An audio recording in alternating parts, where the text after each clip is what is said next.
Who doesn't love a story about food? And if cupcakes are your favorite food, then this book is for you. Cupcake, A Journey to Special. One day, in a big bowl, flour, sugar, eggs, milk, and baking powder were all mixed together. And then, with just the right amount of baking in a toasty hot oven, Cupcake was born.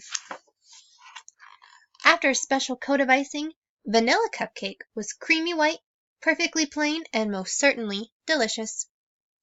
Being a friendly sort of cupcake, he quickly introduced himself to all his new brothers and sisters. Hi!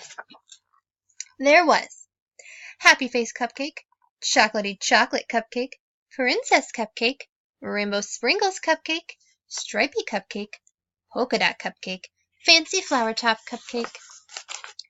Cupcake felt special to be part of such a large and colorful family. This is the best day ever! But by the end of the day, Cupcake wasn't feeling very special anymore. He was sitting on the plate, all alone. Nobody picked me. I'm too creamy, white, and plain. You'll have to read the rest of the story to find out why Cupcake is so sad and how he can become happy on his journey to discovering why he's special.